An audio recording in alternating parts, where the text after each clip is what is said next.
Hello friends, this is Pooja. Welcome to my YouTube channel. कैसे हैं आप सभी? आई होप आप अच्छे होंगे। सबसे पहले थैंक यू सो मच मेरी पिछली वीडियो को इतना प्यार और सपोर्ट देने के लिए। देखिए, यूपीएससी यानी union public service commission Indian government की एक रिक्रूटमेंट एजेंसी है जो सेंट्रल और स्टेट गवर्नमेंट के अंडर 24 सर्विसेज के लिए एक नेशनल लेवल एग्ज़ाम कंडक्ट करती है। आईएएस, आईपीएस, आईएफएस और आईआरएस ऐसी ही कुछ सर्विसेज हैं जिनके लिए यूपीएससी ये एग्ज़ाम कंडक्ट करती है। यूपीएससी एग्ज़ाम्स ऐसे मोस्ट चैलेंजेस एग्ज़ाम में से एक है जिन्हें क्रैक करने की चाहत बहुत से स्टूडेंट्स की होती है, लेकिन बहुत ही कम स्टूडेंट्स इसमें सिलेक्ट होकर यानी आईएएस और आईपीएस बनने का अपना सपना पूरा कर पाते हैं। इसी कोशिश में कोचिंग में मोटी फीस भी जमा कराते हैं, लेकिन शायद वो ये भूल जाते हैं कि कोचिंग आपको सिर्फ एक रास्ता बताती है। उस रास्ते पर आप किस स्पीड से चलेंगे ये तो आपको खुद ही तय करना होता है। इसलिए ऐसे बिल्कुल मत सोचिए कि अगर कोचिंग नहीं कर रहे हैं तो इस एग्ज़ाम को कभी पास ही नहीं कर पाएंगे, कभी क्रैक ही नहीं कर पाएंगे इस एग्ज़ाम को। बल्कि सही स्ट्रेटजी को फॉलो करके आप कोचिंग से भी बेहतर परफॉर्मेंस दे सकते हैं। लेकिन ये कैसे होगा, सवाल ये है। तो चलिए आज इस वीडियो में इस सवाल का जवाब देने वाली हूँ। वीडियो को पूरा देखिए। चलिए शुरू करते हैं।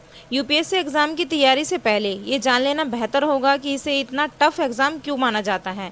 तो आपको बता दें कि इसका लेंथी सिलेबस इसे टफ बनाता है, जिसे टाइम पर कवर करने के लिए प्रॉपर रीजन्स रिसोर्सेज भी नहीं मिल पाते हैं और ना ही एक्सपर्ट गाइडेंस। कैंडिडेट को सही स्टडी मटेरियल चूज़ करने में भी प्रॉब्लम आती है, क्योंकि सब कुछ तो नहीं पढ़ा जा सकता और कितना पढ़ना है ये फ्रेश कैंडिडेट समझ नहीं पाता है।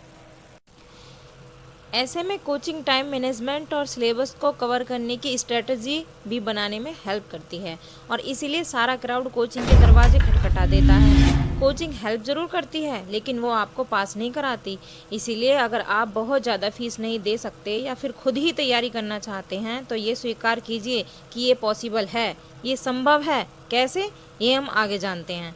देखिए, यूपीएससी सिविल सर्विस एग्ज़ाम की तैयारी शुरू करने से पहले आपको ये क्लियर कर लेना चाहिए कि आप इस एग्ज़ाम के लिए एलिजिबल तो हैं ना, क्योंकि कई स्टूडेंट्स बिना एलिजिबिलिटी क्राइटेरिया जाने तैयारी शुरू कर देते हैं और फिर वो एग्ज़ाम नहीं दे पाते। इसलिए ऐसी गलती करने से हमेशा बचें।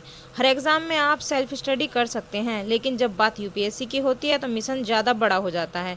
इसलिए इन स्टेप्स को फॉलो कीजिए। पहला स्टेप है कि पहले सिलेबस को अच्छे से स्टडी करिए। अगर आप कभी कोचिंग गए हों तो शायद आपको पता होगा कि वहाँ भी सब्जेक्ट एक्सपर्ट्स आपसे यही कहते हैं कि फटाफट स्टडी स्टार्ट करने की बजाय पहले सिलेबस को अच्छे से देखो और उसे अच्छे से समझो। सिलेबस को अपनी स्टडी टेबल पर ही रखें ताकि हर दिन उसमें एक बार नज़र आपकी डाल सको। ऐसा करने से आप किताबों में कन्फ्यूज़न होने से बच जाएंगे और उन टॉपिक्स को तैयार करेंगे जो एग्ज़ाम में आएंगे। और दूसरा स्टेप्स, आप एक स्ट्रॉन्ग और क्लियर एग्ज़ाम स्ट्रेटजी बनाइए। अब इस सिलेबस को समझ चुके हैं, आगे आपके प्री एग्ज़ाम क्लियर करने पर फोकस करना है और आप इसके अकॉर्डिंग सारे सब्जेक्ट्स को शामिल करते हुए एक स्टडी प्लान और टाइम टेबल बना लेंगे। लेकिन आप यह भी ध्यान रखिएगा कि आप सिर्फ प्री की तैयारी ही नहीं कर रहे, बल्कि मेंस के बारे में भी आपको जानकारी हो। मेंस का सिलेबस क्या है, किस तरह के क्वेश्चंस पूछे जाते हैं, कौन से स्टडी मटेरियल से प्री और मेंस दोनों कवर हो सकते हैं और इंटरव्यू का क्या पैटर्न है, ये सब आपको सोचकर चलना होगा। क्योंकि अक्सर कैंडिडेट यही सोचकर प्री की तैयारी में ही सारा फोकस लगा देते हैं। एक बार तो यह क्लियर हो जाए, आगे का आगे देखेंगे। फिर होता क्या है, उनका प्री तो क्लियर हो जाता है लेकिन मेंस का मेंस की जीरो नॉलेज उनको होती है। जीरो नॉलेज की वजह से मेंस में रह जाते हैं। तो पूरे एग्ज़ाम पर अपनी पकड़ बनाइए। और तीसरा स्टेप्स आता है, कॉन्सेप्ट क्लियर करने पर जोर दीजिए।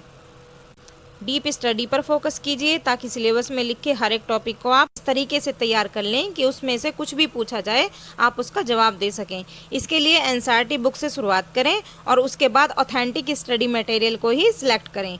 चौथा स्टेप, देखिए चौथा स्टेप है प्रीवियस पेपर को सॉल्व करने की हैबिट डालिए। शुरू में आपको टाइम ज़्यादा लग सकता है, लेकिन ये आपको एग्ज़ाम क्रैक करने में बहुत हेल्प करेगा। क्योंकि previous years paper exam pattern को समझने में तो हेल्प करते ही हैं, आपको क्वेश्चन अटैम्प्ट करने, टाइम मैनेज करने में भी एक्सपर्ट बनाते हैं। इसलिए इस स्टेप्स को सीरियसली लीजिए और थोड़े ही टाइम में आपको इसमें इंटरेस्ट भी आने लग जाएगा, क्योंकि हर बार पेपर सॉल्व करते टाइम आपको अपनी परफॉर्मेंस का पता लगता रहेगा। देखिए स्टेप नंबर 5, न्यूज़पेपर पढ़ना और उसमें से नोट्स बनाना शायद आपको पुराना पैटर्न लगे, लेकिन अगर पैटर्न पुराना भी हेल्पफुल हो तो उसे अपनाने में प्रॉब्लम नहीं होनी चाहिए। इसे डेली हैबिट बनाएं और उसमें नोट्स भी बनाएं। देखिए, सिलेबस में हर पार्ट को वैल्यू दीजिए और इस तरह रूटीन सेट करने के बाद उसमें लगातार सुधार करते रहें और रिवीजन के लिए सफिशिएंट टाइम भी रखिए। इस दौरान आप यह भी याद रखिए कि कोई ब्रिलियंट कैंडिडेट है, उसे देखकर उसमें से कुछ नया ही सीखिए, क्योंकि ये टाइम आपके सेल्फ मोटिवेशन, ड्रीम्स और पैशन के लिए चैलेंजिंग टाइम है। इसलिए खुद को स्ट्रांग रखिए और अगर पहली बार में इस एग्ज़ाम को क्रैक नहीं कर पाए तो बिल्कुल भी अपसेट ना हो और नेक्स्ट अटैम्प्ट की भी तैयारी में जुट जाइए, क्योंकि ये आपका सपना है और आपको अपना आप ही ये पूरा करना है। हम उम्मीद करते हैं कि आपको ये वीडियो अच्छी और हेल्पफुल लगी होगी।